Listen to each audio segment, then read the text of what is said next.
Romantic Tales. Chapter 408. Chin-Chu didn't know what to do. His mother's acting was very realistic, but Chin-Chu immediately saw through her. After being exposed, the two of them looked a little awkward. Chin-Yuman coughed lightly and lowered his head. No one knew what he was thinking. Lady Chin reached out to hold her son's arm and tried to persuade him. "Don't worry, your dad won't interfere with you anymore.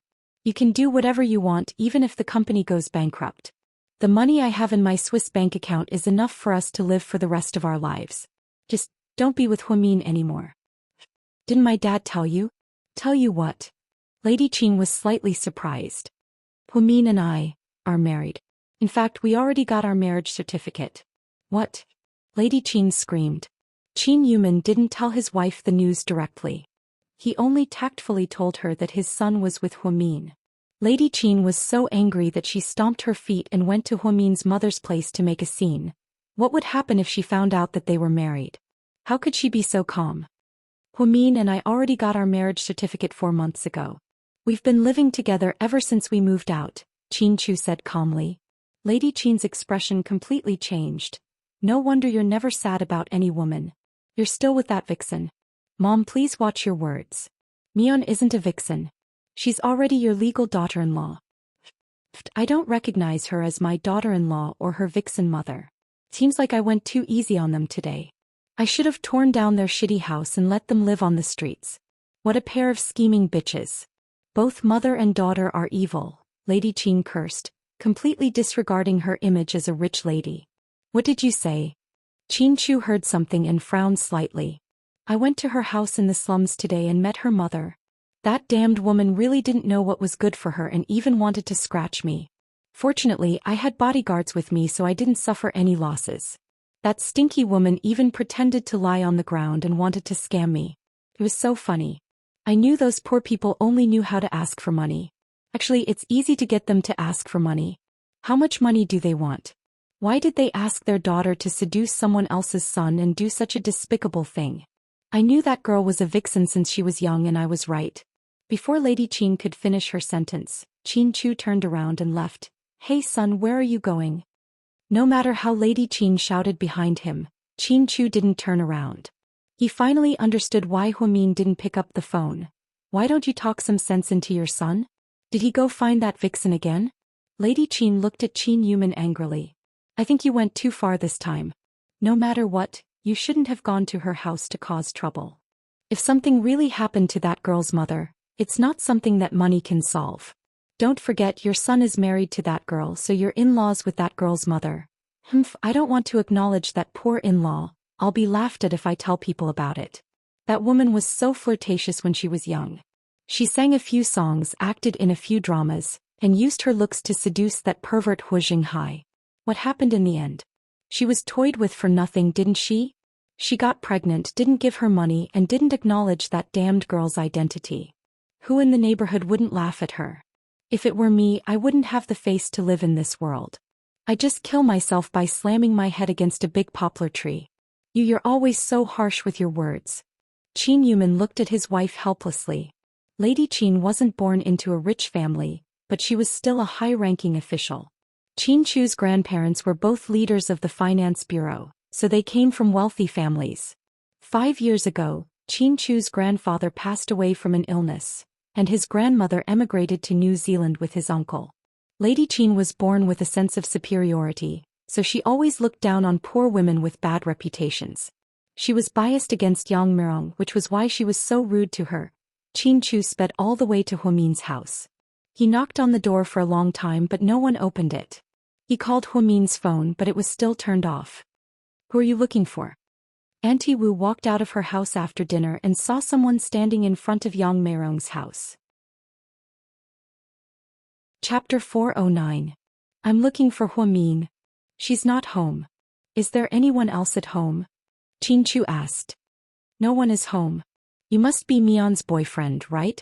Auntie Wu asked in an unfriendly tone. "Yeah." Chin-Chu nodded. "You're just in time. When you get home, you better talk to your mom and tell her not to come here and cause trouble. Mirong has been raising 2 kids all by herself for years. It's been hard on her and she's not in good health. Her blood pressure is very high and she usually pays attention to her health. Now that she's here, she's bringing bodyguards and pushing and shoving, and finally she's hospitalized. After that, your mom left with her bodyguards and didn't even pay for her medical bills. I really don't know what Mion is after. She's such a good girl, it's a pity that she's with you. Auntie Wu didn't know what Chin Chu did for a living, but seeing that he drove a luxurious car and was dressed well, she guessed that he was rich. So, Auntie Wu didn't care too much and pointed at Chin Chu as she rambled on. Then can you tell us where they are right now? She's hospitalized. Mion and Jishin are guarding her at the hospital. Her condition is quite serious. The surgery lasted for a few hours and the doctor said that they still need to put in nails. I saw with my own eyes your mom and her bodyguards shove Meong. If we go to court, I won't be afraid of you. I'll testify for her.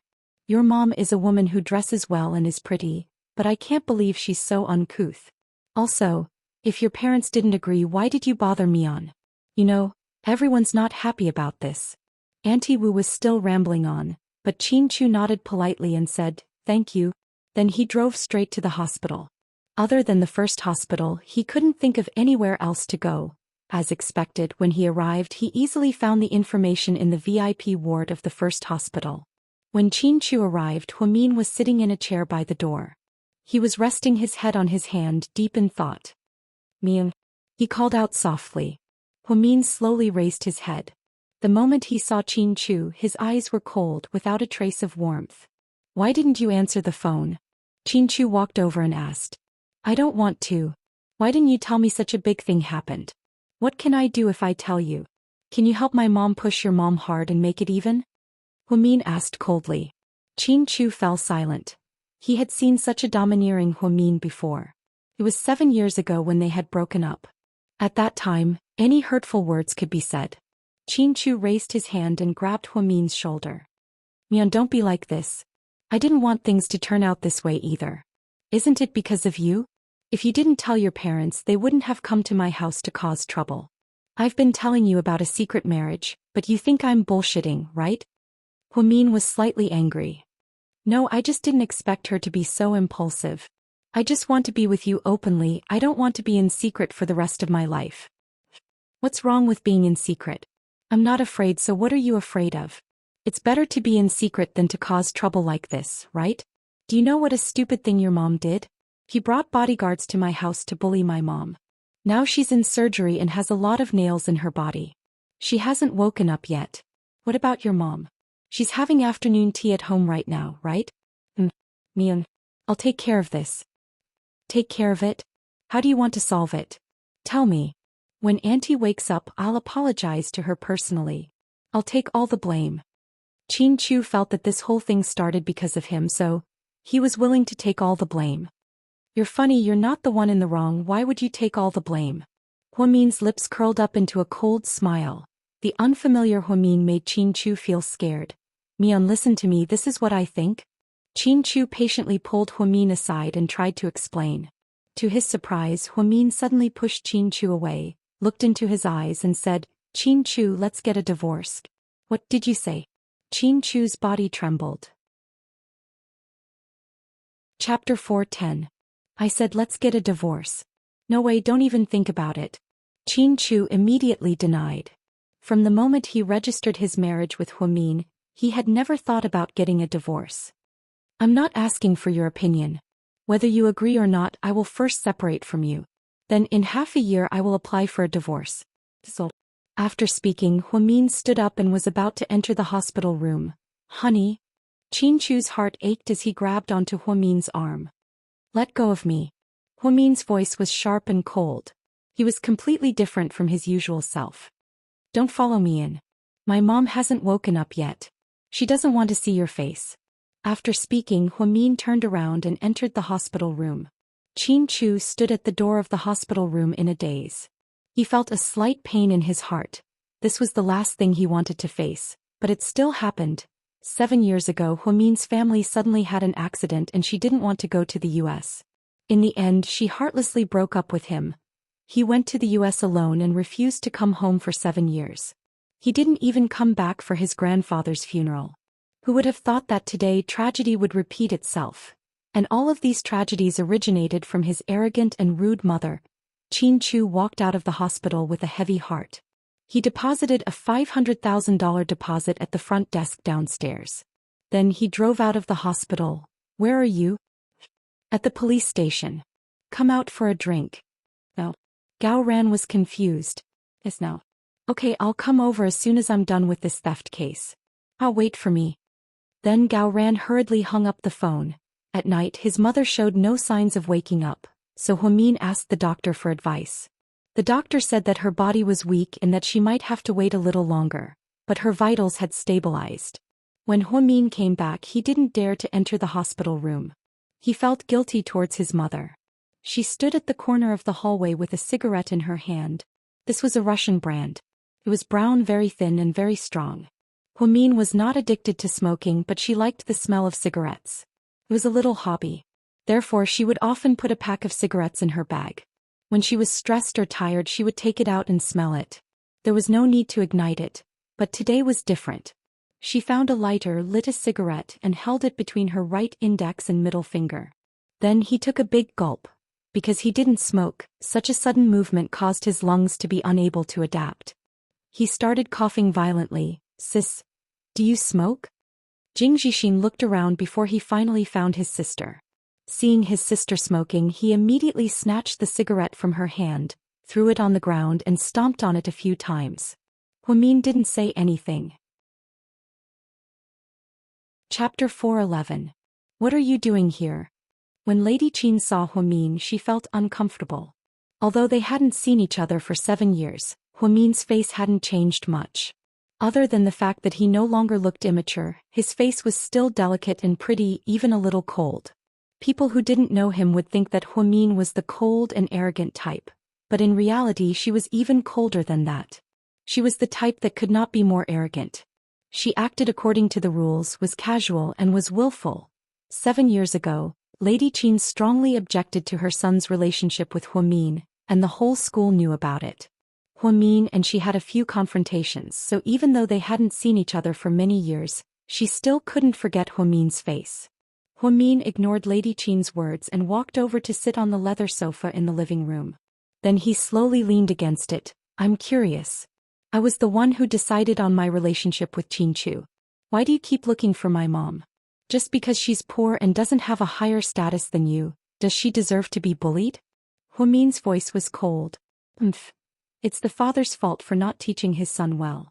You didn't have a father since you were young, so if I didn't look for your mom, who would I look for? Don't tell me I'm looking for you. If you were such a sensible girl, would you? Would he still do something so shameless? As soon as this topic was brought up, Lady Qin became very agitated, and her mouth was full of nasty words. Huamin sneered, How am I shameless? You seduced my son and you're shameless. You seduced men at such a young age. Aren't you just like your mom? But seducing men is also a skill. If you hadn't seduced Qin Chu's father, would he have taken the initiative to marry you? Upon hearing this, Lady Qin's expression changed drastically. She pointed at Huamin and yelled, You little bitch, what nonsense are you talking about? Do you think that we, the noble families, will be the same as you lowly commoners? Huamin stared at Lady Qin and said word by word, That's hard to say. Maybe you rich and powerful people like you are doing some despicable and shameless things behind the scenes. You can't even compare to us lowly commoners who are open and above board. This is called rotten on the inside but rotten on the outside. Don't talk nonsense with me. Let me tell you, don't think that the Qin family will accept you just because you and my son are married. Dream on. Huamin shook his head, No, you're wrong. The truth is, I don't care if the Qin family recognizes me or not. It doesn't matter to me at all. What I care about is that Qin Chu recognizes me and the law recognizes me. We didn't even get a prenuptial agreement. If I file for divorce now, I'll probably get half of GK's assets. What a great idea. Upon hearing Huamin's words, Lady Qin's face turned pale. She knew that since her idiot son had already gotten married to Qin Chu, there was no way he would get a prenuptial agreement. In other words, even if they filed for divorce now, they would have to pay Huamin a huge amount of alimony, or at least half of their assets. Yeah, I knew it. I told you don't really love Chu. You're only after our family's money. Now you're finally showing your true colors, aren't you? Lady Qin accused Huamin of being greedy, and her face turned livid with anger. Huamin replied calmly, Whether I love Chinchu or not is my own business. I don't need to prove it to anyone. Whether I'm greedy or not is my own business and I don't need to explain it to you. You seem to hate me, don't you? I hate you. There's no woman in the world that I hate more than you. Lady Qin looked at Huamin with disgust, not hiding her true thoughts at all. So, since you hate me so much, I have a better idea. Huamin smiled slightly. What idea? Isn't it just divorcing my son and splitting his assets? We have our own legal team and we won't let you get what you want. Lady Qin looked at Huamin's smile and had a bad feeling. She felt that this woman wasn't as simple as she seemed. Chapter 4:12. No, that's what I thought at first, but I suddenly changed my mind. Since you hate me so much, I won't divorce you. Not only will I not divorce you, but I will also live under your nose for the rest of my life. I won't let you get rid of me for the rest of your life. You can live in pain for the rest of your life. I think that's the best outcome for you. What did you say? After Lady Qin heard what Huamin said, her eyes widened in disbelief. She couldn't believe that this seemingly weak and delicate little girl could be so vicious when she said those words. Of course, she thought that Huamin was too vicious. 7 years ago, although they had crossed swords a few times, Huamin had never said such harsh words to her. Even back then when her stepfather passed away, she never really said anything about Chinchu's mother. After all, at the time she felt that she was the one at fault, so she felt deeply guilty and blamed herself. But now things were different. Lady Qin had gone too far and she could already feel it. When she was unhappy, she would take it out on her mother. In the end, her mother was so angry that she was hospitalized and had to undergo major surgery. This time she wasn't going to be soft-hearted and she wasn't going to hold back with her words. She was going to do whatever she wanted. As expected, Lady Qin was so angry that she wanted to tear Huamin into pieces. I really didn't expect you to be so vicious at such a young age. How could my son be blinded by you? Lady Qin felt a chill run down her spine. When she thought about what Huamin just said, goosebumps appeared on her back. If what she said was true and she had to see her for the rest of her life, then she might as well be dead. I'm vicious? Oh no, compared to you I'm still a little worse. You brought your bodyguards to my house and arrogantly bullied my widowed mother. That's vicious. You think you're using your power to bully others? But I believe in karma and retribution. I will slowly pay you back for what you did to my mother. Please enjoy it. After speaking, Huamin stood up and walked away. Stop right there, I'm not done yet. Lady Qin was so angry that she lunged forward to grab Huamin's arm. Huamin nimbly dodged, but she slipped and fell to the ground with her back facing the sky. Ah, someone come call the police. This woman is hitting me. Lady Qin immediately lay on the ground and wailed. Huamin stopped in her tracks and turned around to look at her, her eyes cold. Are you sure you want to call the police? Aren't you afraid that it'll affect your company, your husband and sons of your life? I'm sure life's is my life's as long as you send me to jail. And Chinchu's what's more, that's what it is. Chinchu she. You. Mrs. Qin felt as if there was a heavy weight on her chest that she couldn't release. Mom, what should we do? Should we call the police? The housekeeper panicked when she saw Chinchu's wife lying on the ground and yelling about calling the police. Lady Qin wasn't stupid. She thought about what Huamin said and thought it made sense. After weighing the pros and cons, she decided not to call the police. Even if she did, it would be pointless. In the end, her son would be in a difficult position. You win, woman. Let's wait and see, Lady Qin scolded viciously. I'll be waiting, Huamin snorted and turned to leave the Qin manor. As soon as Huamin left, Lady Qin asked the housekeeper to call Chinchu. Chinchu was drinking with Gao Ran when he picked up the phone with a gloomy expression. Young master, bad news. A woman just came and got into a fight with Mayam. She even pushed Mayam to the ground. Mayam is very agitated. That woman seems to be your girlfriend or something. Come back and take a look. Where's my mom? Chinchu wasn't surprised at all, because he knew his mother's temper too well. She's resting in the bedroom. Give her the phone, Chinchu ordered. Son, you don't know, but Huamin just came to our house and threatened me. Not only did she yell at me, but she also hit and pushed me. That evil woman, you can't be with her anymore, do you hear me? Did she come to our house? Chinchu's eyes softened when he heard Huamin's name. Calm down, it's not good to calm down. She challenged me like this, but I'm not afraid of her. I want her to regret messing with me. Lady Qin was a hot-tempered woman. After being provoked by Huamin, she immediately became furious. She was determined to fight to the death with Huamin. She didn't even think about what she did wrong. That night, after leaving the Qin manor, Huamin didn't go back to the hospital. Instead, she wandered down the street in a beige windbreaker. The autumn night was very cool. Sometimes a cold wind would blow. At this moment, she didn't know where she should go. She didn't want to go back to Imperial Park. There was no one in the courtyard either. Her mother and Jixin were both at the hospital.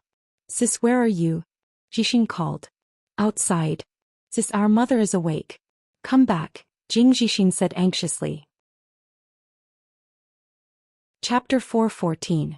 Okay, take care of her for now. After hanging up, Huamin sighed slightly. She was a little scared. She didn't know how to face her mother. She wasn't afraid of being scolded, but she was afraid of her mother's silent complaints. That was scarier than any words. Huamin involuntarily walked to the entrance of Seductive Fox nightclub. The last time she came here, she was here to pick up Zhu Lingling. In the end, a war broke out, and she ended up in court. This time, because she had nowhere else to go, she had walked in by accident. The first floor was a bar. It was more than 500 square meters in size, and the loud music was deafening. Pretty lady, what would you like to drink? The waiter asked politely. A dozen Budweiser, thank you, Huamin said faintly. Okay, please wait a moment. Not long after, the waiter came up with beer bottles. Do you want me to open them? Open them all. Huamin nodded. The waiter opened all 12 bottles of beer for Huamin. She sat at a wooden square table in the southeast corner of the bar. Not far away, in the middle of the stage, was a group of beautiful Russian women pole dancing. Around the dance floor were many men and women dancing to the loud music. Huamin looked at the lively scene and felt even more depressed. She suddenly remembered a song, Leaves by Ah Sang. There were 2 lines in the song. Loneliness is a party. A party is the loneliness of a group of people. Perhaps the people here all felt lonely, so they came out to get drunk in the dark. Huamin was drinking a bottle of beer when she suddenly heard a man's voice behind her. Pretty lady, are you alone? Huamin turned around to see a middle-aged man in a white shirt and black pants. He looked elegant and had a smile on his face. Huamin glanced at him but didn't respond. Then she turned back to continue drinking. Is there something you're unhappy about? Why did you order so much? The man didn't seem to give up. He walked over and sat down in front of Huamin's table. Huamin still didn't say anything. The man raised his hand and made a sound. The waiter immediately walked over. Sir, how may I help you? A bottle of Jack Denny, 2 fruit platters and some snacks. Sir, please wait a moment. After the waiter left, the man looked at Huamin with interest and said with a smile, I like beautiful women like you the most. Huamin glanced at him in disgust. I hate beasts like you who lose girls in nightclubs. Beast in human clothing? Me. The man was obviously a little surprised. Could it be me? Huamin replied coldly. That's a good word. It's really apt to describe me. The man smiled as if he did not care. Sir, here's your drink. After a short while, the waiters came in one after another with wine and fruits, as well as many plates of snacks. Beauty, shall I treat you to a drink? In front of Huamin, the man opened the bottle of imported wine, mixed some ice and black tea and poured 2 glasses. He poured one of the glasses for Huamin. I like Budweiser. Huamin didn't look at him and instead looked straight ahead. The man carefully looked at Huamin's side profile. Under the light, he actually thought that this woman was quite interesting. Most of the women in nightclubs dressed too revealing and sexy, so when he saw Huamin, who was wearing a beige windbreaker jeans and heels with her hair in a bun, his eyes lit up. She was dressed casually, but she looked very intellectual. Beauty, let's get to know each other. Is this my business card? The man took out a golden business card from his pocket and pushed it over. Pushing it over, Huamin glanced at it casually and smiled. You're an employee of GK? Huamin looked at her and finally smiled. Yes, nice to meet you. Let me introduce myself. I'm Wang Tao, the Deputy Director of GK's IT department. Nice to meet you. Oh, Mr. Wang, nice to meet you. I'm the wife of GK's CEO, Mr. Qin Chu. Huamin. The middle-aged man's expression changed upon hearing this, and then he laughed out loud. Beauty, don't joke around. I'm serious. How about, you ask your president? Huamin raised the wine bottle in his hand and smiled mysteriously. Chapter 4:15. Stop fooling around. Our president came back to China less than half a year ago. We've been married less than half a year, Huamin replied. But I haven't heard anything about our president being married. He doesn't even have a girlfriend. Wang Tao carefully recalled what he had heard about his big boss. An employee of your level doesn't have that much right to know, does he? But I still don't believe you. Your joke is a bit too much. Wang Tao was 100% sure that this woman was bluffing. Although he could tell that this woman was dressed in international luxury clothing, that didn't mean that she was the president's wife. Huamin put down his beer, took out his phone and slowly said, "So, do you want to make a bet?" "What bet?" Wang Tao froze. "I'm going to call Qin Chu right now and ask him to fire you immediately. If you receive a notice from GK tomorrow morning, then I'm telling the truth. If you don't, then I'm lying. But you have to think this through. You're betting your entire career on this bet. After all, it wasn't easy for you to get promoted to deputy director at GK, right? Let me do the math. With your current position, your annual salary plus bonuses should be no less than 800,000 yuan a year. Not bad." Wang Tao's heart began to pound upon hearing this woman's words. "What if you're messing with me? What if you lose? If I lie, then I'll kowtow to you in front of GK tomorrow morning and call you daddy, okay?" "No need." The man wasn't an idiot, seeing how confident Huamin was. Although he was skeptical, he didn't dare to bet his entire career on this bet. After all, he worked hard for this position for many years. He wasn't young anymore. He was already 37 years old and finally had a successful career. If he lost everything because of this, wouldn't he cry himself to death? So in the end, Wang Tao didn't dare to make this bet with Huamin. "Beauty, since we're here, let's have a drink and get to know each other." Wang Tao thought a lot. If this woman really was the president's wife, then it was necessary for him to flatter her a little. If he said something nice about her in the future, he might be able to get promoted. "Aren't you afraid that your president will fire you for harassing his wife like this? Be smart and leave quickly. Don't make me lose my patience. Otherwise, you'll regret it." Huamin hated being hit on or harassed in bars. She only came here because she was in a bad mood and wanted to have a drink. Therefore he gave him a very unfriendly warning. Wang Tao didn't dare to break the rules. He nodded. "All right then. Goodbye. Take your time." After Wang Tao left, Huamin sent a WeChat message to Zhu Lingling. He wanted to ask her to come out, but there was no reply. Zhu Lingling did not reply, which meant that she was still on the plane. She had known Zhu Lingling for many years, but she still couldn't figure out her schedule. It was always a mess. There was no pattern to it either. At this time, a table of people came over. There were about 12 of them, both men and women. One of them was bald and looked fat. He was wearing a flowery shirt and a thick gold necklace. He was sitting in the middle. He had two beautiful women on his left and right sides. As soon as they sat down, the waiter brought over a lot of drinks and fruit platters. "Big brother Yong, there's a nice chick over there." A man with a protruding mouth and monkey-like cheeks pointed at Huamin. The bald man looked over and squinted his eyes for a long time. "Go tell her to come over and have a drink with me." "Okay."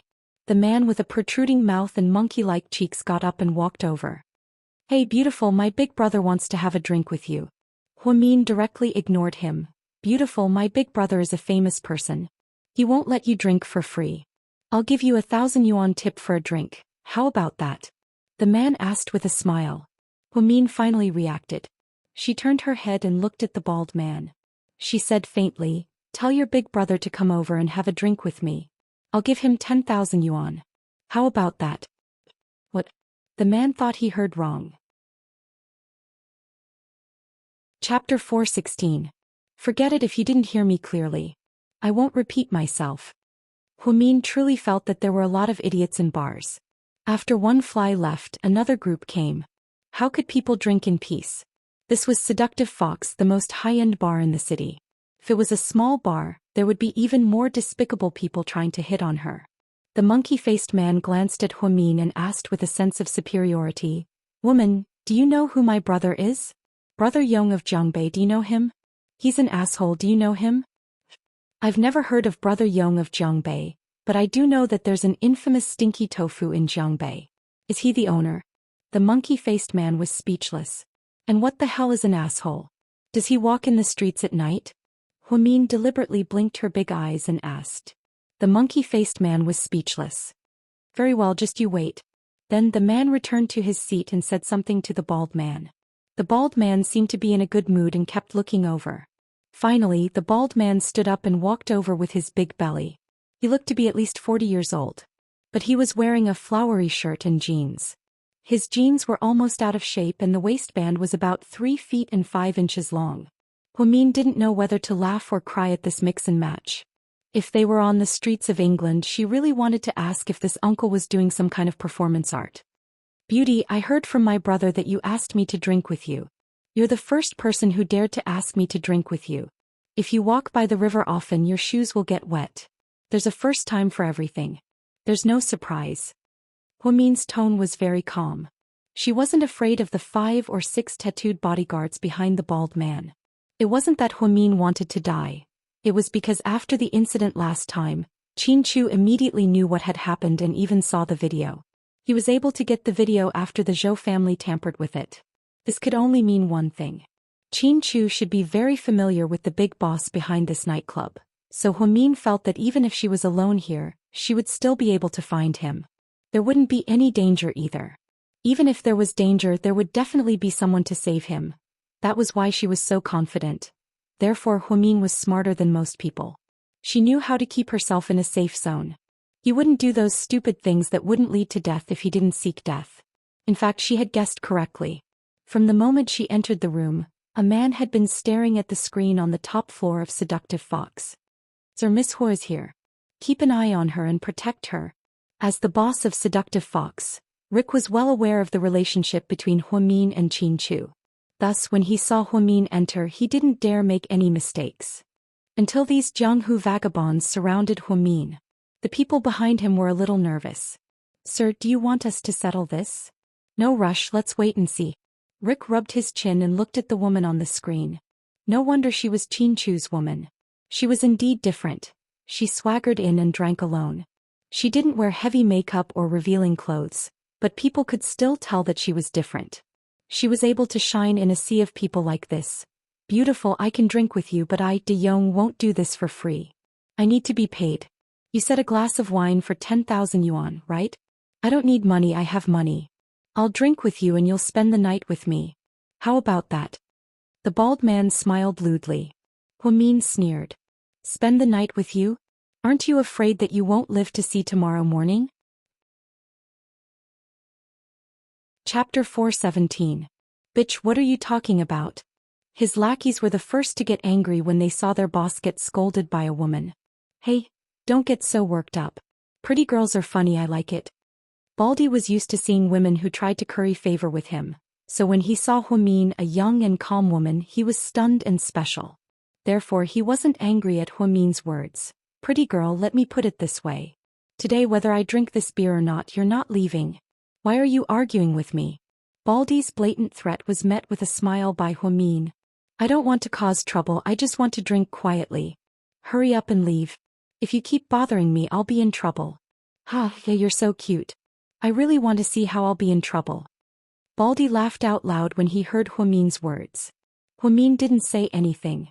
She slowly picked up a bottle of beer and continued to drink, unhurried and unhurried. Jiang Qingyong, a man called out his name from behind him. Baldy turned around and his expression immediately changed. Young Master Wei, why are you here? Baldy looked at Wei Liao like a dog that saw its owner. Actually, Jiang Qingyong wasn't a real gangster. He was just a slightly more famous local hooligan. He relied on forceful demolitions and threats to make huge profits. His reputation was terrible. He was also very smart. He only dared to bully normal bosses and didn't dare to offend the real rich people in this city.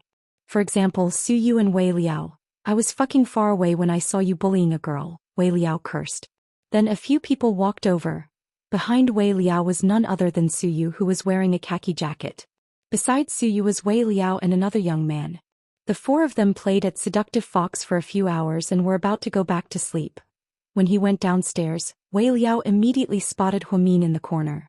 Then he saw this group of scum harassing Huamin. At that time Su Yu's eyes turned green. He wanted nothing more than to kill someone. No, hee, just drinking.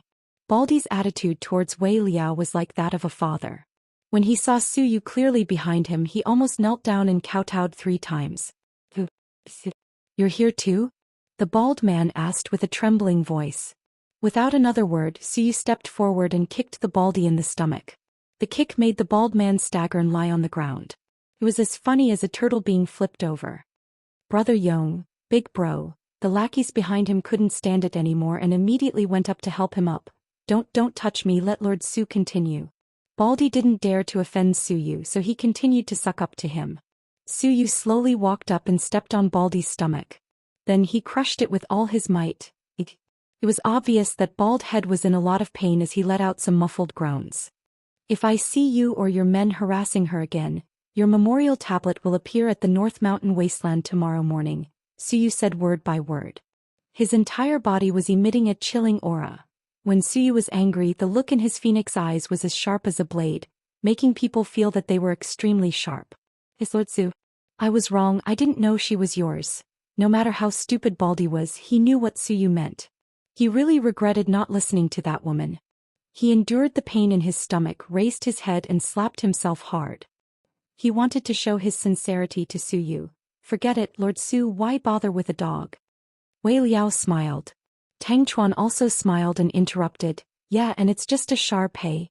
After a while, Su Yu slowly lifted his foot. "Get out." "Yes, Lord Su." Baldy saw that Su Yu finally let him go, so he immediately got up and left with his men. He didn't dare to stay for a moment. After everything was done, Su Yu walked up to Huamin.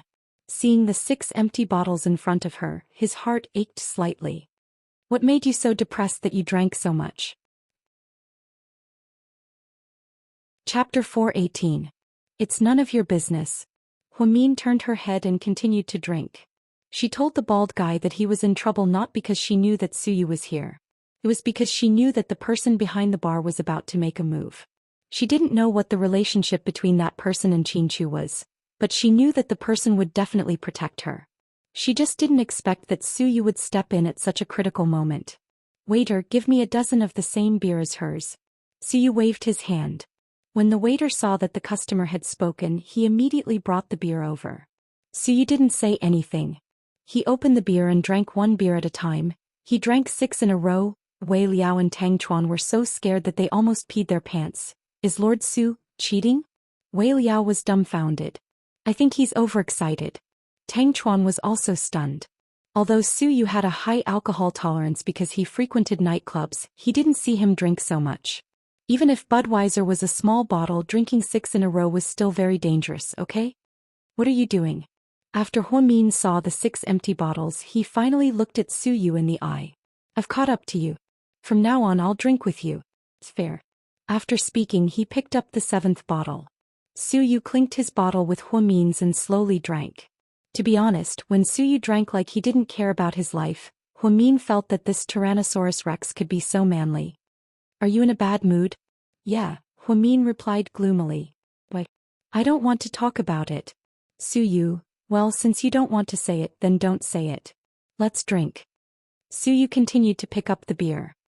"Looks like we won't go home until we're drunk tonight," Wei Liao said in a low voice. "But, after drinking too much, isn't that place unable to get hard? Are you sure you want to drink that much? Isn't picking up girls your main purpose?" Tang Chuan looked at Su Yu with heartache. "Ahem, aren't you thinking too much?" Wei Liao was shocked by Tang Chuan's words. Although Su Yu was indeed interested in the girl, he would never take her away tonight. There was no way Su Yu would do something so despicable. Su Yu had never drunk alcohol in the bar on the 1st floor. This time he swaggered down. Just by drinking in a corner, he was already causing a huge commotion. If it weren't for the waiters and security guards of the nightclub, many women would have taken off their clothes to show off. All they wanted was for Lord Su to get close to them. Wei Liao and Tang Chuan were on guard duty for him, so they had enough to worry about. After more than an hour, he finished all 12 bottles of beer. Huamin's cheeks were slightly red because of the alcohol. However, his eyes were still bright and deep and he didn't look drunk at all.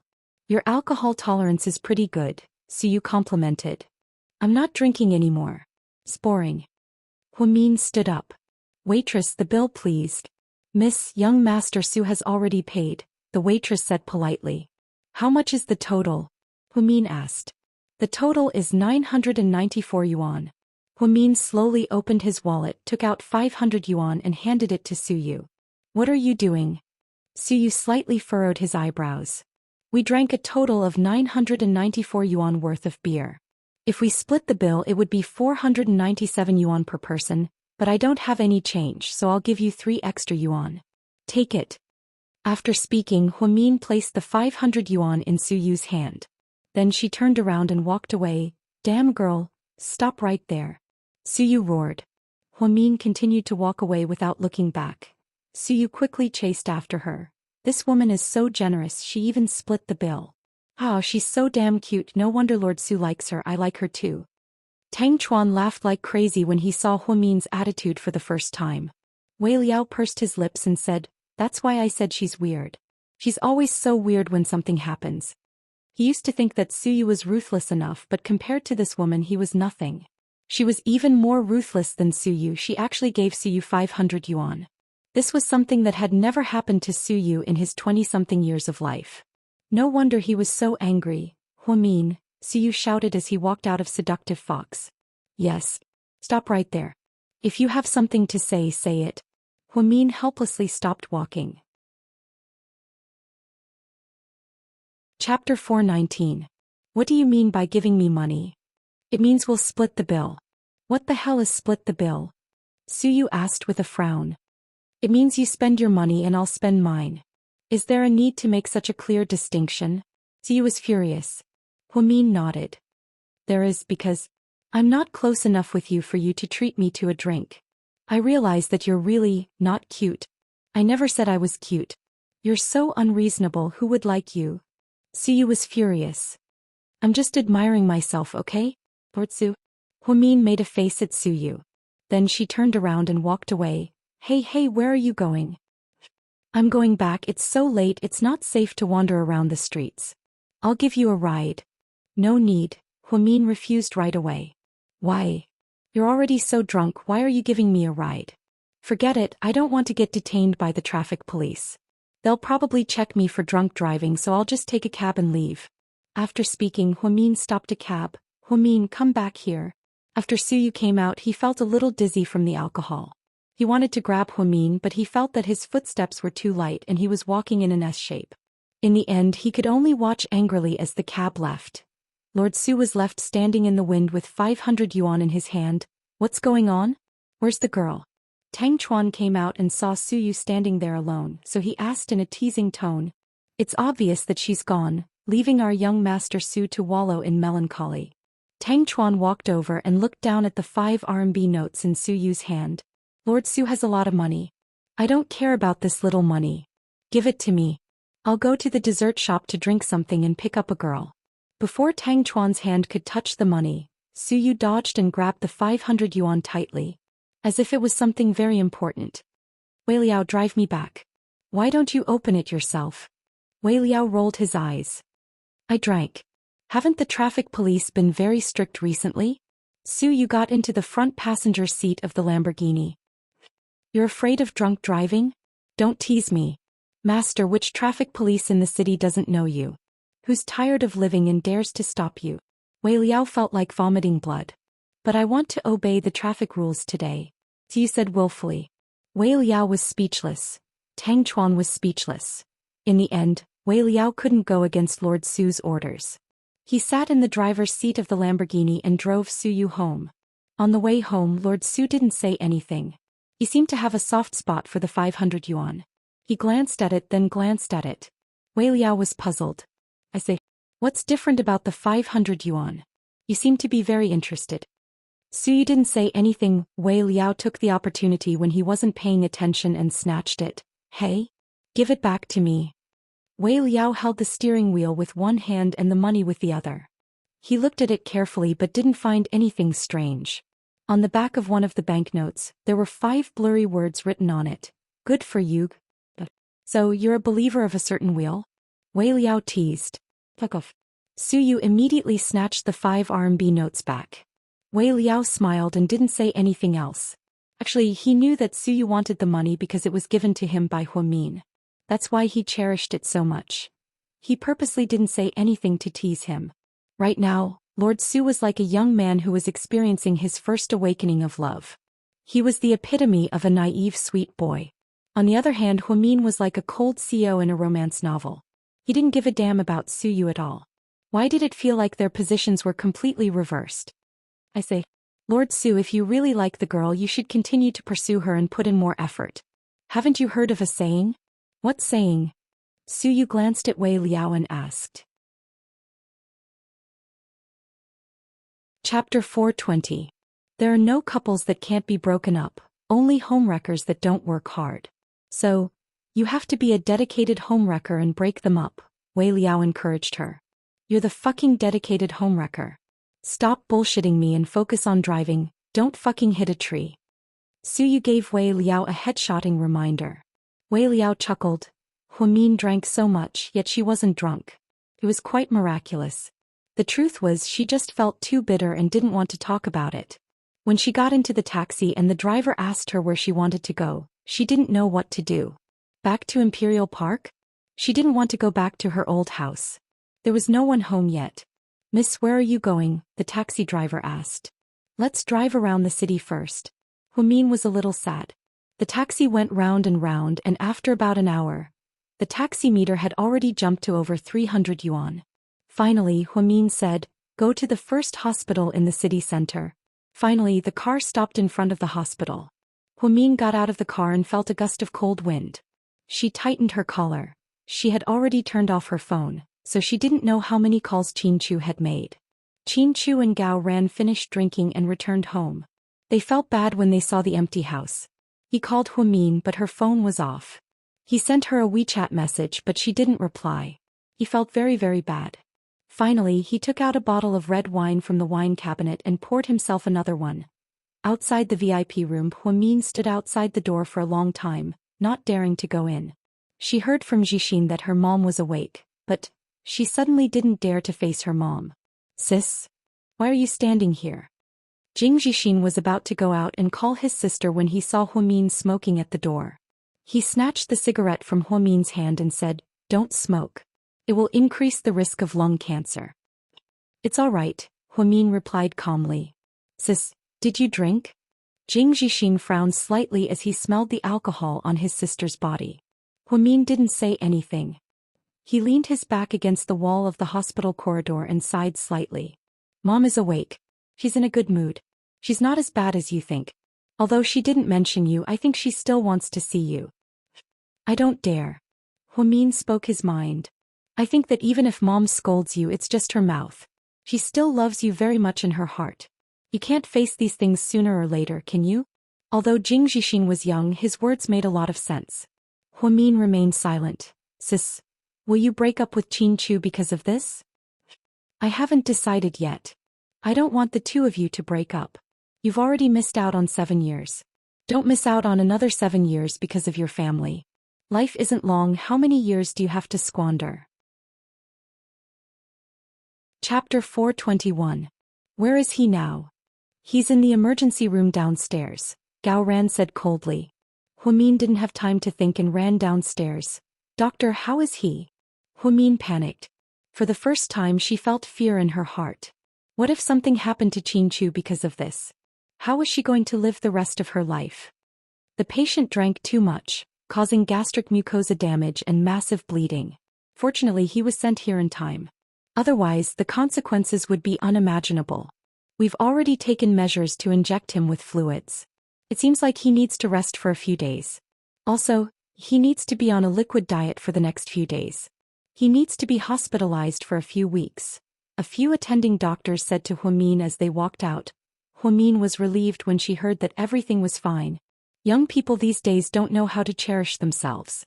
They drank so much. They were asking for death. The doctors chatted as they walked. Huamin felt terrible.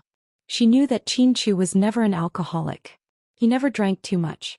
Even when he was with important clients, he would only drink 1 glass. But this time he drank until he had gastric bleeding. It must have something to do with her.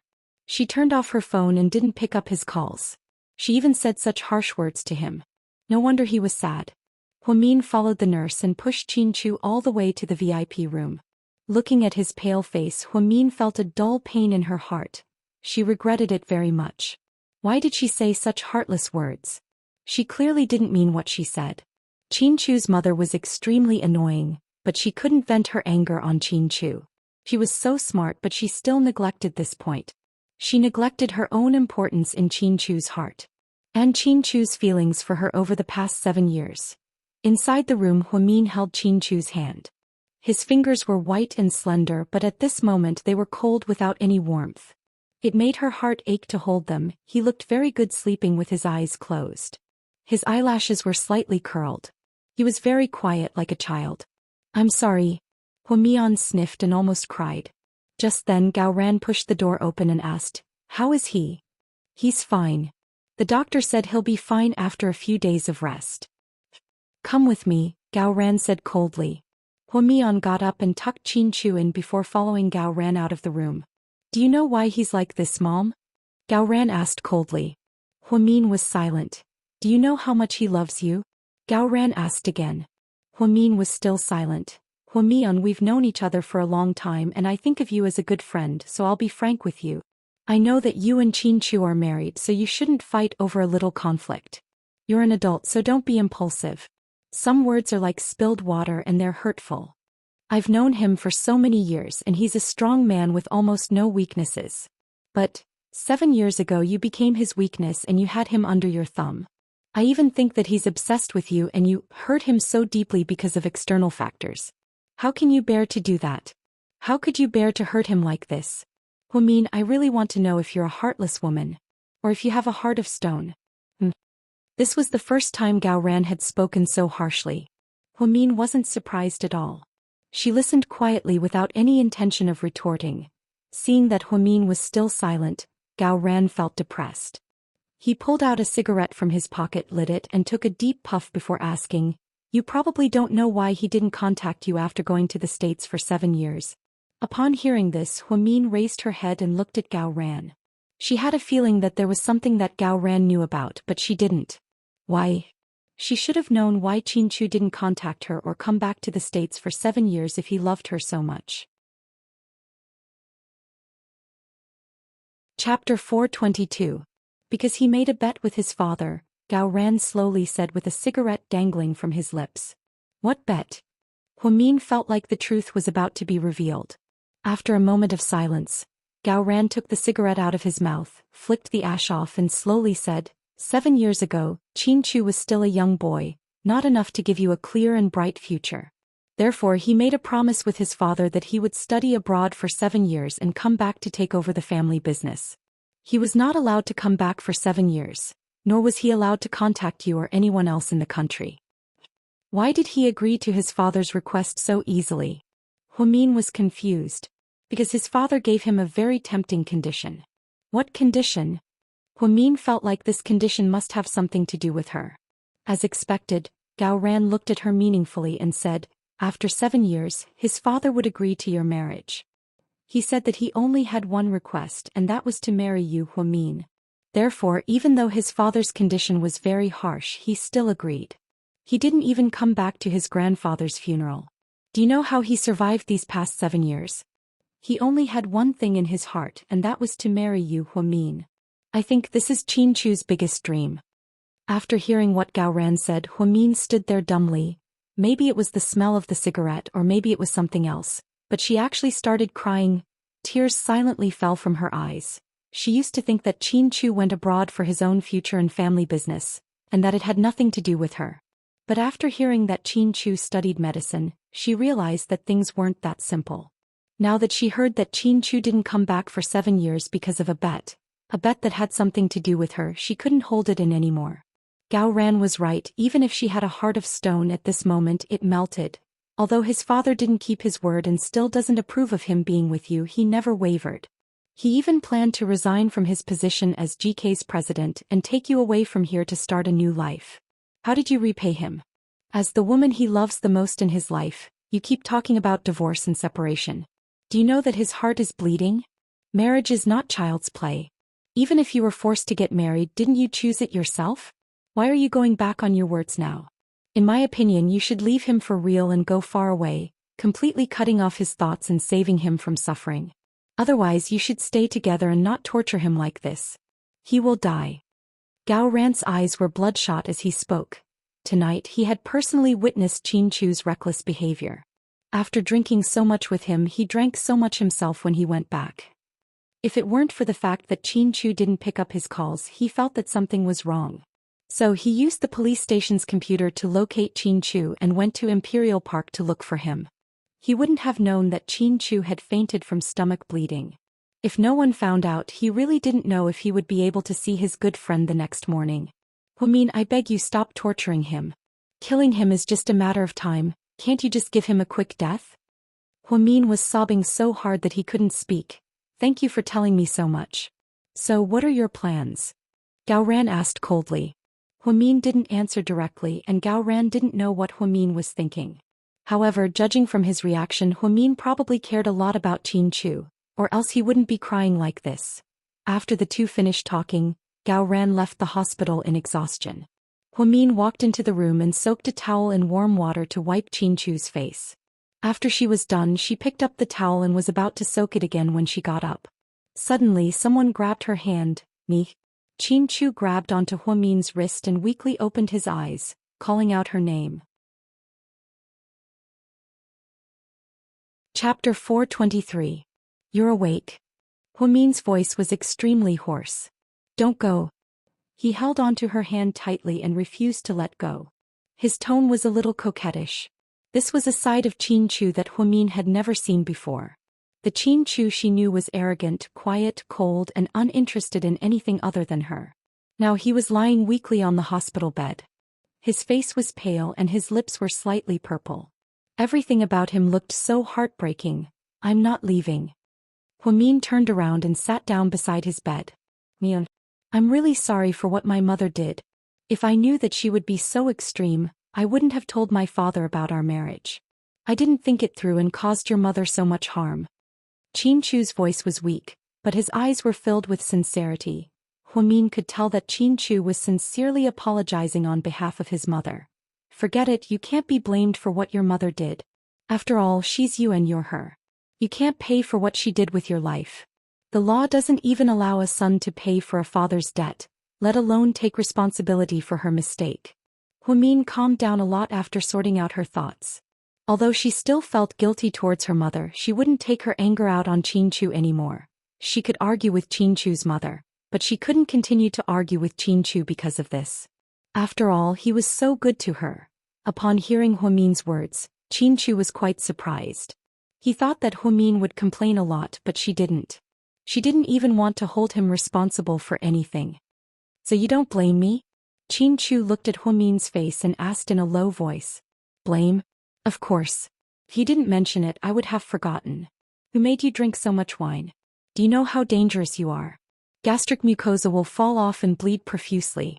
Severe gastric bleeding can kill you. Humin's face was full of anger. She was angry that Qin Chu didn't care about his health. I know. Qin Chu smiled bitterly. He was also a medical student. How could he not know this? If you knew, why did you still do it? Do you want to die? Humin angrily pulled his hand away from Qin Chu's. Helplessly he held her tightly and she couldn't break free. I only know that if we separate again I will also die, Qin Chu said word by word. After hearing this, Humin felt as if his heart had been pierced by many needles, and he felt a stinging pain. Her eyes were red as she looked at the haggard but unbelievably handsome man on the hospital bed. Qin Chu, are you stupid? Of course not, I think I'm very smart. You think you're smart? Humin asked angrily. She didn't think that someone who played around with his life was smart. Because I married the smartest woman in the world. Humin didn't say anything. She looked at Qin Chu with deep affection. She couldn't imagine how he had survived 7 years in a foreign country with only one belief. This man had sacrificed so much, but she had always been timid and worried about too many things. Qin was right. How many years did she have to squander in her life? This time she didn't want to run away from love. Humin turned around and picked up the towel to gently wipe Qin Chu's face. Her movements were slow and gentle. Qin Chu raised his head and carefully looked at Humin's face as if he couldn't get enough of it. He told GK that he was out of town and hid the fact that he was hospitalized. Assistant Yang sent an endless stream of emails to his phone. Mion. Yeah. Why don't the two of us leave this place and start over somewhere where no one knows us? Upon hearing this, Huamin's hand, which was holding the towel, froze slightly. At this moment he felt inexplicably at ease. He slowly closed his eyes and fell into a deep sleep. Huamin looked closely at Qinchu's side profile. His face was so beautiful even when he was sleeping. In the end she couldn't resist and secretly kissed the tip of his nose. Don't seduce me at a time like this, I won't be able to control myself, Qinchu suddenly said, scaring Huamin. Aren't you asleep? With my arms around you, how could I sleep? Qinchu opened his eyes and looked at Huamin flirtatiously. Huamian immediately understood what he meant and blushed. Please, you're recuperating right now. Don't think about those things, okay? Huamin was speechless. Chapter 425. Can't I do it? Can't I even think about it? Qinchu looked at Huamin with puppy eyes. Huamin's heart almost melted from his gaze. Luckily she had strong willpower. Close your eyes and go to sleep or else I'm leaving. Sure enough, as soon as he finished speaking, Qinchu obediently closed his eyes. In the morning, Huamin got up to buy breakfast for Qinchu. As soon as he walked out of the door, he saw his assistant Yang holding a pile of documents at the door. Good morning. Seeing the CEO's woman, Xiao Yang immediately greeted her. Good morning. Huamin nodded. Just as he was about to leave, he suddenly turned around and shouted, Hey, wait a second. Yang turned around. Are those documents for Qinchu? Yes. These are all documents that the company needs to deal with urgently. But he's very weak right now. Why don't you cut down some of these documents and pick the less important ones? Huamin felt bad for Qinchu. He didn't want him to deal with so much work in the morning as if he was reviewing memorials. But Yang looked at the mountainous pile of documents with a troubled expression. To be honest, these were all rather urgent. He didn't know which ones were the most important. Miss Hua's request was really difficult for him. Before he could say anything, Huamin walked over and took away half of the documents in his hands. I'll keep these for now. I'll show them to him tomorrow. You can send them in first. Yang was completely confused. He thought that Miss Hua was being too stubborn. It's fine. If your president blames me, I'll take responsibility. Oh, okay. Yang could only nod at Huamin's words. Then Huamin locked the documents in a safe in the hospital and went out to buy breakfast for Qinchu. Is this all the documents I have today? Qinchu was lying on the hospital bed. He was on an 4 drip while reading the company documents. Yang said vaguely. What's going on? Qinchu asked Assistant Yang, sensing that something was wrong. Miss Hua, she took half of it. She said too much and didn't want to tire you out. Assistant Yang gritted his teeth and decided to side with the president and betray Huamin. Mian took it? Qinchu froze for a second, then the corners of his mouth rose slightly. Although he didn't see it with his own eyes, he could imagine how domineering Huamin was when he snatched the information away. Miss Hua, of course she cares about you. After all, she's your girlfriend, Assistant Yang said with a smile. Qinchu frowned slightly. What girlfriend? She's my wife. Wife? God.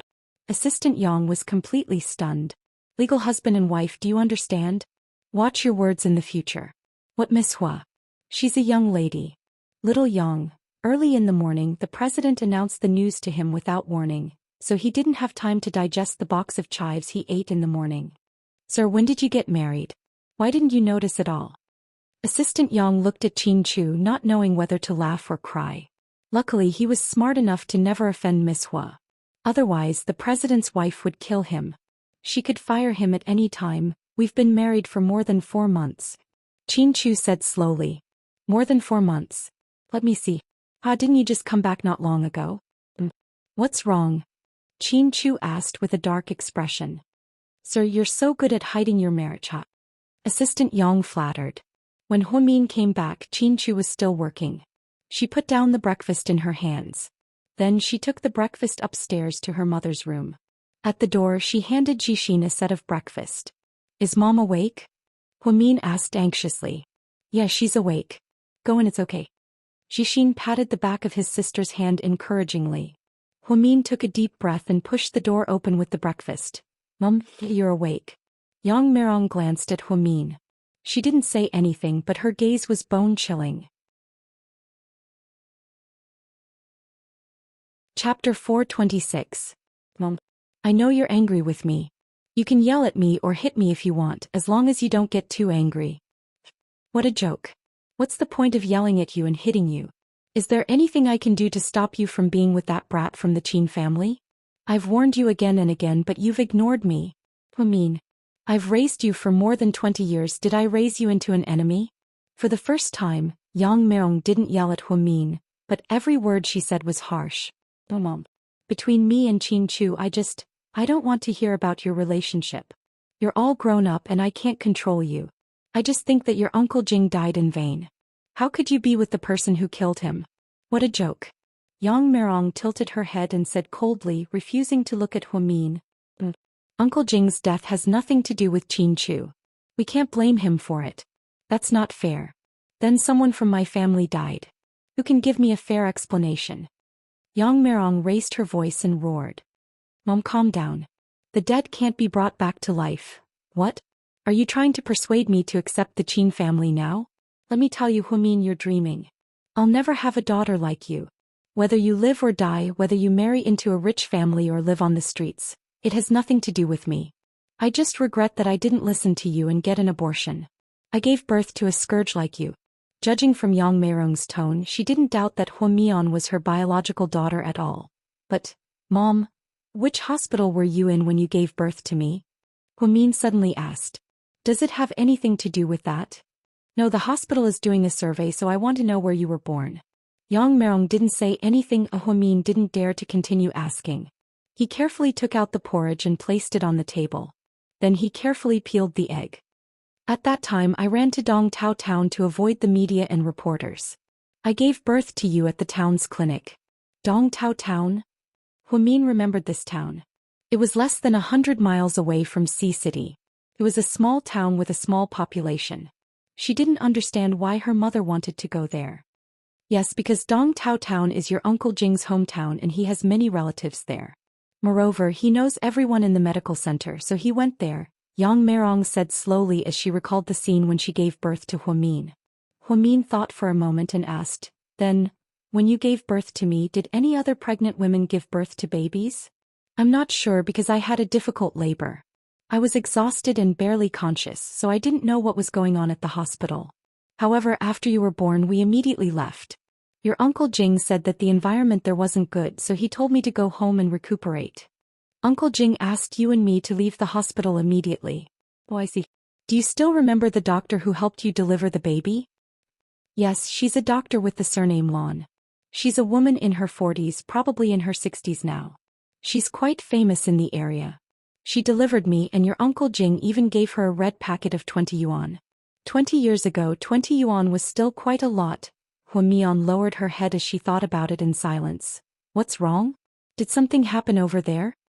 Yang Mirong felt that Huamin was acting a little strange today.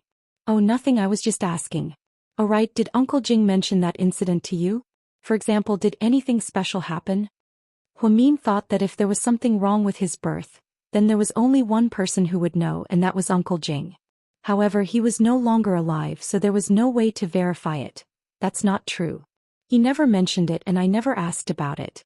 Upon hearing his mother's words, Huamin was slightly disappointed that Uncle Jing didn't say anything. Mom, eat something. Huamin handed her an egg. I just want to ask you one thing, are you never going to leave that brat from the Qin family? Yang Mirong didn't reach out to take the egg. Instead, she glared angrily at Huamin. Chapter 427. Mom, Qin Chu and I are already married. What did you say? Yang Meirong's eyes widened as she asked, enunciating each word clearly. Huamin felt like he couldn't hide this any longer. Since a lot of people already knew, he might as well tell his mother the truth as soon as possible. Otherwise, if Qin Chu's mother went crazy and caused trouble again, wouldn't his mother be hurt again? We're already married. We got our marriage certificate 4 months ago. A slap came flying at Huamin. Huamin's reflexes were extremely fast, she could have dodged it. But she didn't. She took her mother's slap just like that. Perhaps his mother was too angry, so she used a lot of force. The slap made Huamin's ears ring. You bitch. I really should have killed you. Yang Meirong was furious at Huamin's incompetence. She didn't feel any relief from the slap, so she continued to slap him.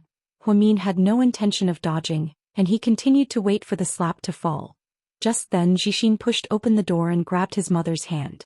Mom, what are you doing? Why did you hit my sister? Ask her what she did. Yang Meirong angrily pointed at Huamin and asked. Jing Jixin looked at his sister, his eyes slightly distressed. I already told Mom about my marriage to Qin Chu. Jing Jixin obviously wasn't surprised at all. He took his mother's hand, sat down on the bed and slowly said, Mom, I already knew about this. I didn't tell you because I didn't want you to scold my sister. What? You already knew? Yes. Great. You two are both rebelling, aren't you? I worked so hard to raise you two and this is how you repay me? I really have a hard life. I don't want to live anymore. If only Otto was still alive. He should see what kind of stupid things the son and daughter he was so proud of have done. Yang Meirong said as she cried. Let me say something. All these years after my dad passed away, you've had a hard time raising us. You've had to run a small supermarket and live a tight life. But my sister has also had a hard time. 7 years ago she gave up the opportunity to go abroad and study at the best medical school in Jing City. She chose to stay here and study at a third-rate medical school. Wasn't it all because that school waived all her tuition fees and gave her a scholarship? She wanted to reduce the burden on our family, so she worked part-time to pay for my education. The living expenses you give me every month are actually not enough. Every time I say that I'm saving money, it's actually my sister who's secretly helping me. Even now she still takes out her salary every month to give you and me a little. She's already 24 years old this year, but she never thinks about herself. Isn't she just trying to make up for what she did all those years ago? My dad's been dead for so long, don't bring it up and make things difficult for us. Chapter 428. Stop it, that's enough. Yang Meirong couldn't take it anymore and yelled angrily. Oh, I have to say it. If I don't, you'll always think that my sister owes us 8 million yuan. Every time something happens, you use my dad's death to provoke her. Anyways, I support my sister's happiness. As for the grudge between the two families, that's between you and your grandmother. I don't care how you deal with it, but don't put my sister and Qin Chu in a pinch. You're just a kid, what do you know? I'm not a kid, I'm 19. I know everything. Mom, don't treat my sister like that. Otherwise, I'll go south after graduation and never come back. This family will be over. Then Jing Jixin sighed, his face full of melancholy. Yang Meirong didn't expect her son to be so protective of his sister. She was so angry that she couldn't say anything. Jixin. Huamin's eyes were full of emotions. Sis, your ear is bleeding. Jing Jixin walked over with heartache. He looked at Huamin's injured cheek and asked. I'm fine. Huamin wiped his cheek with his hand and found traces of blood. No, let's go. We have to find a doctor and get it bandaged. Before Huamin could say anything, Jing Jixin grabbed his sister's hand and dragged her away. Before he left, he didn't forget to say to his mother, Mom, think about what I just said. Also, don't hit my sister again or I won't love you anymore. Yang Meirong was speechless. Jing Jixin was a very obedient boy. He matured earlier than other boys and had a calmer heart. He rarely said things that hurt his family and his heart was extremely pure. He knew how to be grateful for Huamin's love and care. He didn't want to squander it too much. He would save some of the money that Huamin gave him, and when his sister got married he would give it to her as a congratulatory gift. Yang Meirong felt bad for hitting Huamin. However, she was still angry at the fact that Huamin was married to that kid from the Qin family.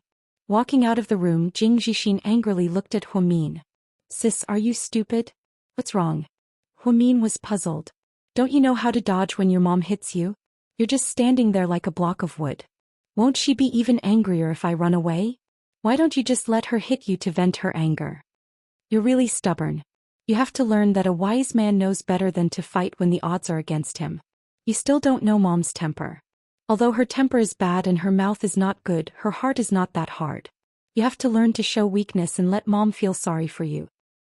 You're smart. Huamin smiled and pinched Jixin's nose. Obstetric infirmary senior sister, You have to be careful when you wash your face these few days. Don't let it get wet. Your eardrums are a little damaged. Huang Yu used a searchlight and small tweezers to carefully disinfect Huamin's face. Yes. Chapter 429. Someone hit you. What happened to you? Oh my god, who would have the guts to hit you? Zhu Lingling put down her handbag, walked over and touched Huamin's face, making a big fuss out of nothing. Come here. Qin Chu waved his hand at Huamin. Huamin slowly walked over. Qin Chu took her hand and sat on the edge of the bed. Then he reached out his warm hand and gently touched the bruise on her cheek. He knew that her mother must have hit her. There was no need to ask, it was definitely because of him. Qin Chu's heart ached. It was better for him to get hurt than for Huamin to get hurt. Otherwise, the pain in his heart would be even more devastating. Hey, okay, stop it if you're sick. Don't torture us single people. We're here to visit you, not to see you guys being lovey-dovey, Gao Ran joked. When he saw Qin Chu in the morning, he knew that Huamin had made a choice when he saw how much better Qin Chu looked. Luckily, this woman wasn't completely heartless and didn't completely ignore how well Qin Chu treated her. Zhu Lingling and Gao Ran chatted for a long time before they put down the flowers and fruits. The two of them were about to leave. Aren't you guys going to stay for dinner? Huamin asked with a smile. No, the food in the hospital cafeteria is horrible. We can order takeout. No, the room smells like formalin. I'm not in the mood. Forget it, I'll go find some street food and eat some hot and sour noodles. As she spoke, Zhu Lingling walked out. Gao Ran quietly followed behind. I haven't had hot and sour noodles in a while. I'll grab a bowl on the way. You don't want hot and sour noodles, you want to eat Zhu Lingling, right? Huamin asked half-jokingly. Gao Ran suddenly felt a little embarrassed. Zhu Lingling was so angry that she secretly pinched Huamin's shoulder. What nonsense are you talking about? I realize that you're almost as good as the paparazzi. You're really good at spreading rumors. I'm joking. Why are you so nervous? Could it be that you too? There's nothing between the two of us. We're pure and innocent. Whiter than tofu, Zhu Lingling immediately explained. Gao Ran didn't say anything. In the end, he followed Zhu Lingling silently. You know how awkward they are, yet you still tease them. Aren't you afraid that they will explode? Qin Chu smiled. Don't worry. Gao Ran is a little shy, so he won't explode. As for Lingling, I've known her since she was a child and she's never exploded at me. It's possible that she'll explode at someone else. Huamin closed the door, walked in and poured a cup of warm water for Qin Chu.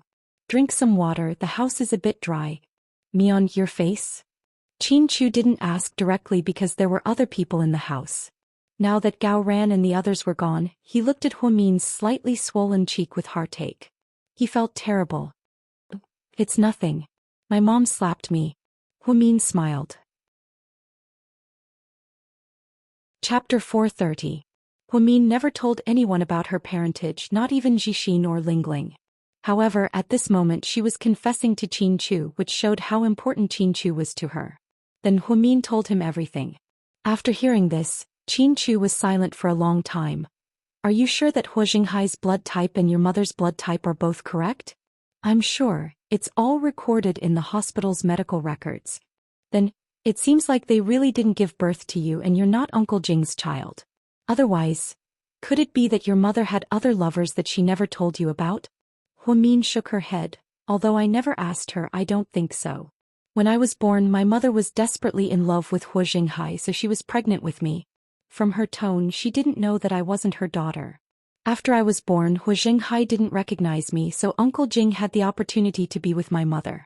Then she gave birth to Jixin, so the timeline was very tight. In other words, other than Hua Jinghai, there was only Uncle Jing, his driver.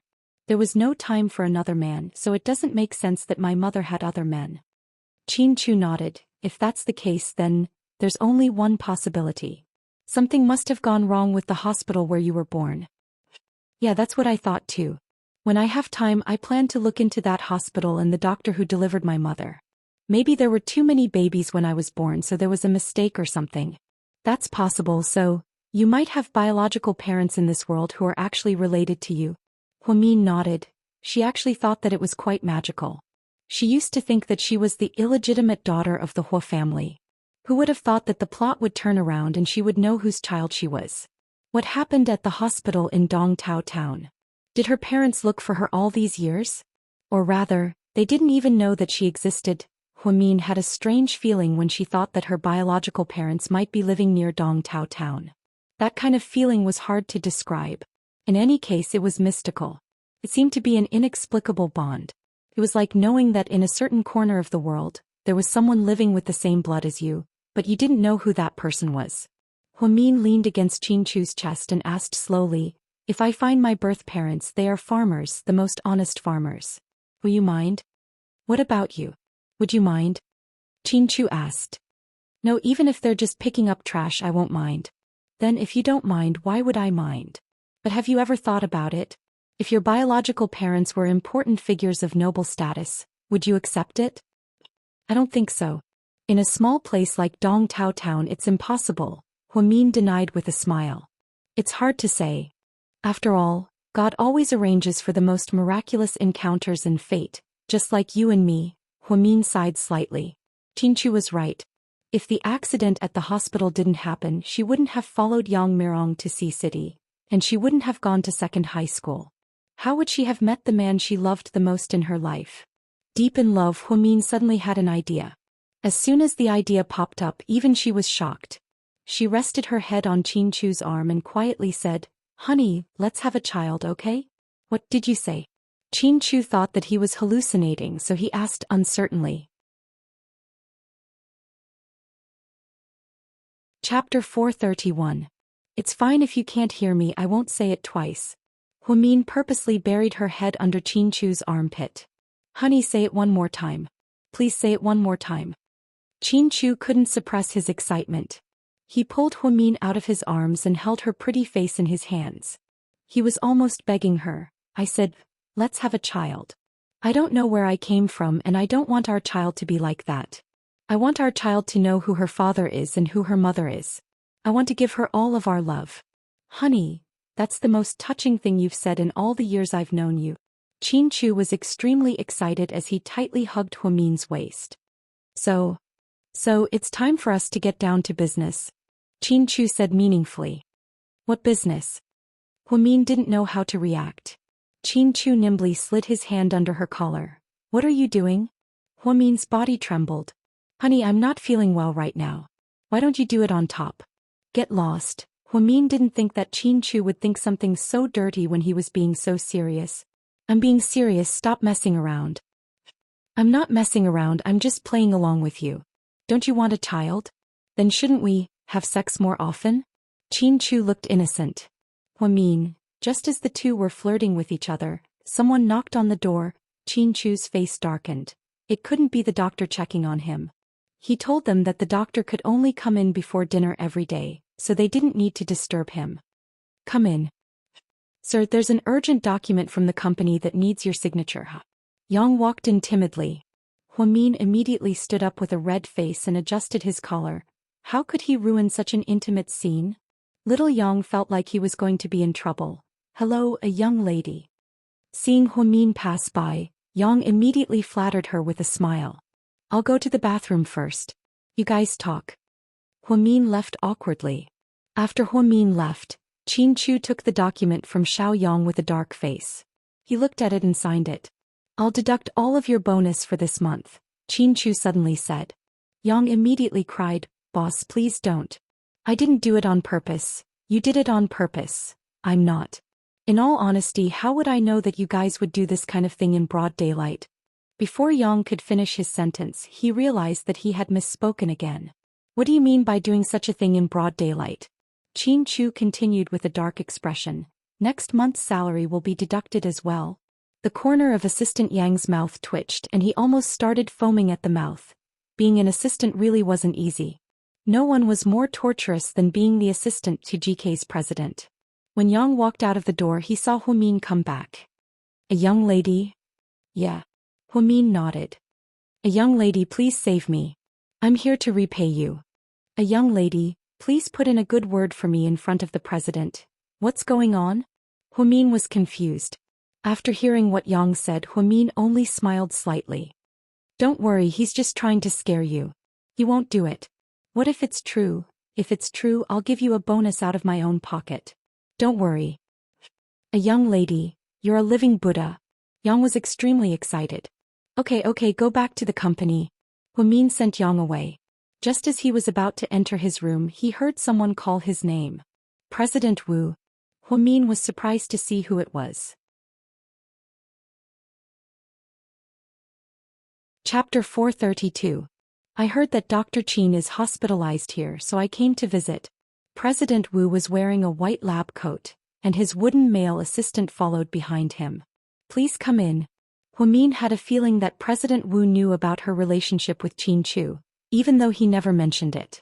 When President Wu went in to visit Qin Chu, Huamin felt that it wasn't convenient for him, so he took the time to go upstairs and visit his mother. He had been crazy busy recently. Luckily, there were people at Southside, or else he wouldn't have been able to take so many days off. After eating with Xixin upstairs, Huamin went to the OB/GYN to find Huang Yu and the others. However, he ran into Wu Xiaoxue, whom he hadn't seen in a few days. She was very happy to see Huamin. Huamin, why are you here?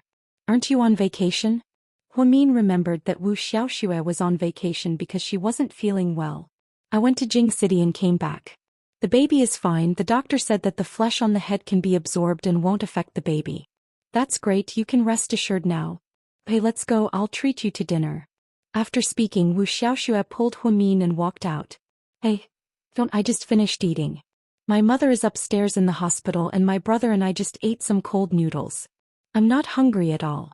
I see, it's rare to see you. I wanted to treat you to dinner. You don't have to be so polite, there will be plenty of opportunities in the future. Huamin was very happy about Wu Xiaoxue's change in attitude.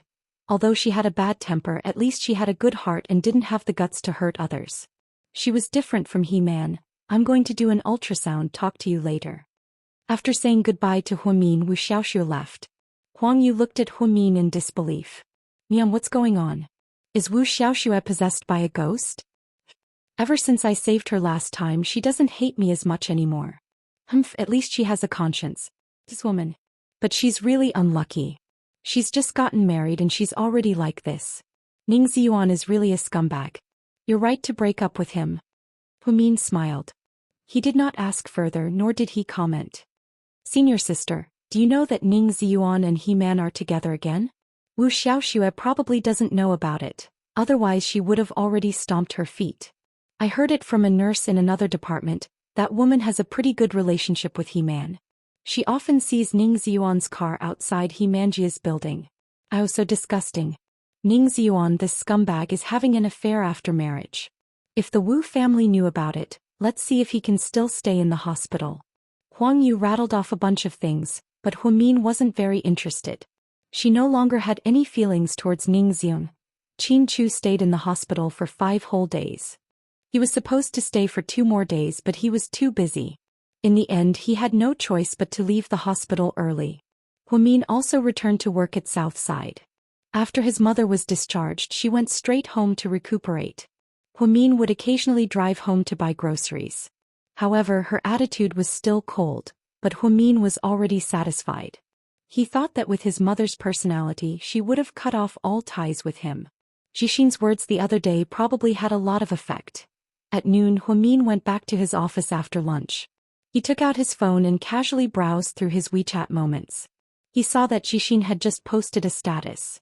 He wrote, "Time used to be slow. Cars, horses and emails all used to be slow. You had to wait a few days for a greeting. Love used to be slow as well. You had to wait a lifetime for someone and you only had enough time to love one person." Below was a picture of a misty rain in Jiangnan. It was extremely artistic. Actually, this wasn't a big deal. But the strange thing was that Jixin wouldn't easily post something related to love. Most of his posts were chicken soup for the soul. They were either inspirational or funny. He would even get angry when he encountered something unfair, but he would never moan about love for no reason. Before Huamin could think about it, he saw Huang Yu like the post. Then she instantly deleted it. Liking the post wasn't a big deal, but deleting it after liking it was a bit strange. After thinking about it, Huamin sent a WeChat message to Jixin. How far have you and Huang Yu progressed? But Qin Chu was very angry at his mother for treating Huamin and Huamin's family this time. If you think so, then so be it. Also, you'd better accept me on because you're going to have a grandchild soon. What? Lady Qin felt blood rush to her head and almost fainted. That woman wants to use her son's status to increase? She wants to give birth to another child so that she can share the Qin family's assets? There's no need to share, I'll give her everything I have, Qin Chu replied in all seriousness. Oh my god, you're crazy, completely crazy. What kind of curse did that woman cast on you? Why are you so crazy? I'm very clear-headed, you're too extreme. Chu, don't force mom or else. I'll make that woman disappear from this world, do you believe me? Lady Qin was furious and went straight to the point. Qin Chu's expression changed slightly upon hearing this. Chapter 434. Mom, if you're so determined, then I'm telling you, if something happens to Huamin, I'll disappear with him. You'll lose me forever. Lady Qin didn't expect her son to be so deeply poisoned. Qin Chu, do you know what you're saying? Lady Qin was hysterical. Very clearly. You actually want to die for a woman? Yes, if you don't believe me, you can try. Oh my god. The son I raised for more than 20 years is saying that he wants to die for a woman? Lady Qin suddenly felt like the sky was falling down on her. Don't give Huamin a hard time, I'll never be separated from him. Mom, this is the last time I'm giving you this advice. After speaking, Qin Chu pressed the intercom. Assistant Yang pushed open the door and walked in. Sir, what are your orders? Send Mrs. President out. Yes. Also, her health isn't very good. Don't let her come to the office anymore, it's too stressful. Yes. Assistant Yang could tell that the president had ordered his mother to be blacklisted. Although he was surprised, he still obediently nodded. Lady Qin's expression couldn't even be described as ugly. When she walked out of the company, she happened to see Jiang Linyue. The truth was, they didn't run into each other every time, but every time Jiang Linyue heard that Mrs. President was coming, she would create a chance encounter. She wanted to create more opportunities for them to interact. Since she couldn't do it through the president, she could only do it through his mother. Madam, when did you get here? Have you eaten yet? Jiang Linyue asked hypocritically. Lady Qin was in a fit of anger, and when she saw Jiang Linyue, she became even angrier. You useless woman, I thought you had some skills, but who would have thought? You're also a good-for-nothing. Madam. Jiang Linyue froze at the scolding, not knowing what she did wrong. Do you know about my son and that woman? You're just hiding it from me, right? No, I didn't. Jiang Linyue immediately denied it. She was afraid that she would leave a bad impression on Mrs. President. Then you don't even know about their marriage? Lady Qin asked coldly. What?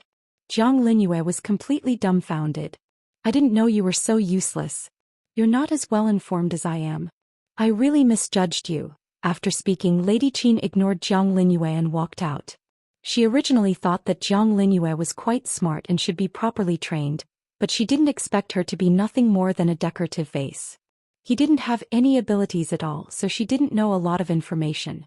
When Jiang Linyue heard that Qin Chu was married to that woman, she felt terrible. He felt as if he had been struck by lightning, and his heart was unable to calm down for a long time. With Qin Chu's status, he wouldn't easily get married. Once he did, it would only prove that the woman was very important to him. Jiang Linyue suddenly felt like all her years of hard work had gone down the drain. Lady Qin couldn't harass her son. She was angry and didn't go home directly. Instead, she went to Southside Recuperation Center. Huamin was about to get off work when she saw Lady Qin standing in front of her office door as she came out of the changing room. She was going to walk right past her and not talk to her. Stop right there. Lady Qin yelled angrily. Are you talking to me? Who else could it be? You uneducated brat, you sure have guts. Lady Qin looked at Huamin and said through gritted teeth. Sorry, I'm not an uneducated brat. If you're talking to me, then please call me Lady Qin. After all, Qin Chu and I are legally married. Huamin smiled slightly.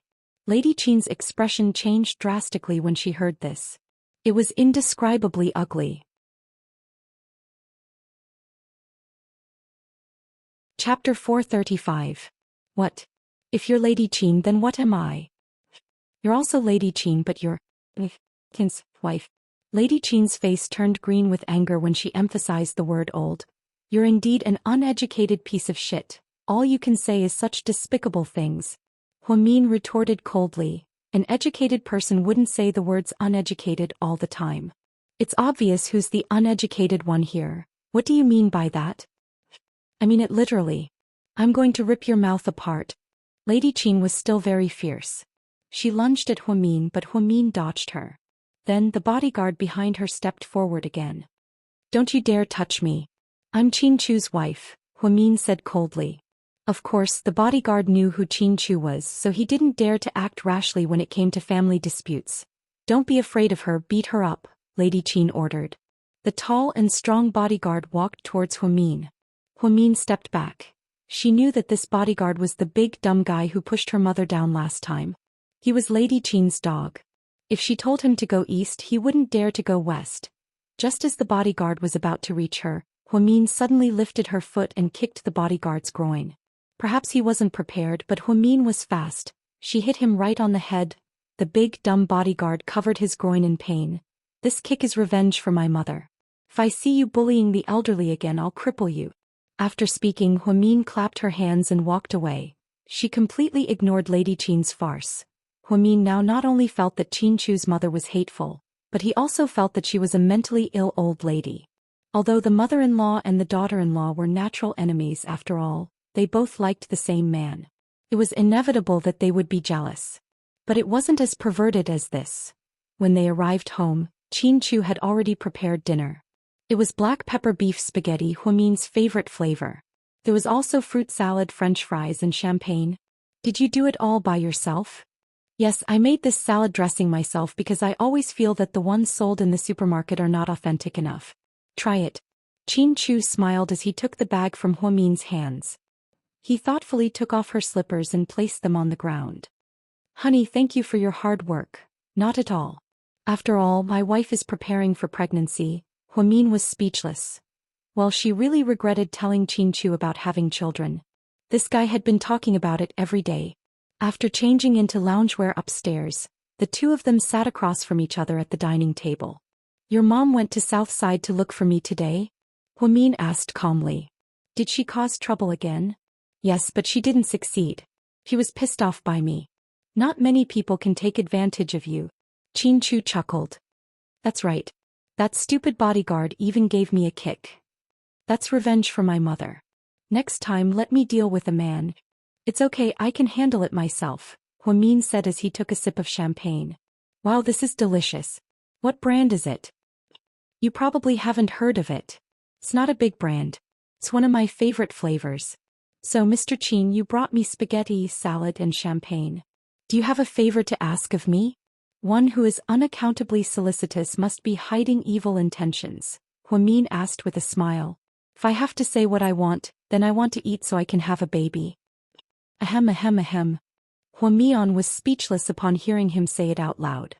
Qin Chu, you're so perverted. Didn't you bring this up first? Honey, Qin Chu said innocently.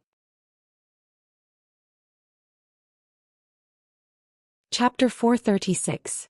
So you're not going to let go of this topic, right? It's like this before the baby is born.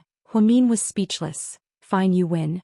She really didn't know what to say in the face of Qin Chu's shamelessness and cuteness. After dinner, Qin Chu washed the dishes as usual. Huamin felt like she really didn't have the talent to do housework, at least not in front of Qin Chu. She couldn't mop the floor as fast as him and couldn't wash the dishes as cleanly as him. Even the food she cooked wasn't as good as his. Of course, that was limited to Western food. Therefore, her Mr. Qin was a perfect husband who could do anything. He could be in the living room and in the kitchen. After Qin Chu finished, he curled up on the sofa with Huamin and watched a boring cartoon. The two ate potato chips and chatted. Do you think your mom wants to hate me for the rest of her life? Why do you say that? Qin Chu looked down and asked softly. The internet says that mothers-in-law and daughters-in-law are natural enemies. For example, a mothers-in-law played a video game and kept a fake account for many years. Eventually, she had all the equipment she needed, but her account was suddenly hacked by someone called her daughter-in-law. Do you think she would feel good about that? Honey, where did you hear that? Qin Chu was surprised. It's all from the internet. Also, do you know why grandmothers usually like their granddaughters-in-law? I don't know. Qin Chu shook his head. After chewing the potato chips in her mouth, Huamin slowly said, That's because the enemy of my enemy is my friend. Okay honey, you win this time. Qin Chu couldn't help but exclaim at the power of the internet. Although Huamin's words were funny, they actually made sense. The two chatted until 9 o'clock. Finally, Huamin felt sleepy. Qin Chu carried her all the way to the bedroom on the second floor. After filling the bathtub with water, Qin Chu came out and called Huamin, "Honey, the water is ready. We can take a bath now." Huamin walked in a daze. Before she could react, Qin Chu pushed her into the bathroom. Before they could take off their bathrobes, they were drenched by the water. "But you..." Huamin didn't have time to finish his sentence. Her lips were sealed by Qin Chu's cool lips. Huamin felt his body turn soft as if he was about to melt. Qin Chu had measured the temperature of the water in the pool with a thermometer. It was 45 degrees, which was just right for the human body. The bathtub in the bathroom was wider than normal, so it was not crowded when two people went in at the same time. Huamin closed her eyes and felt Qin Chu's warmth and gentleness. She didn't know when Qin Chu had taken off her soaked bathrobe. Under the clear water, Huamin's exquisite, smooth and fair body was revealed. The lights in the bathroom were warm and a little dim yellow. The warm feeling of the sun shining on her body increased the mood by quite a bit. Qin Chu kissed all the way down her neck and then down. With every inch of skin he kissed, Huamin felt like there were countless little bugs in her body moving restlessly. It was an indescribable feeling, as if she wanted more. The two bodies were entwined in the bathtub. With Qin Chu's light movements, the water rose and fell. He didn't want to go too fast. He just wanted to slowly feel the endless beauty in Mion's body. "Me. Open your eyes and look at me," Qin Chu whispered in her ear with his magical voice.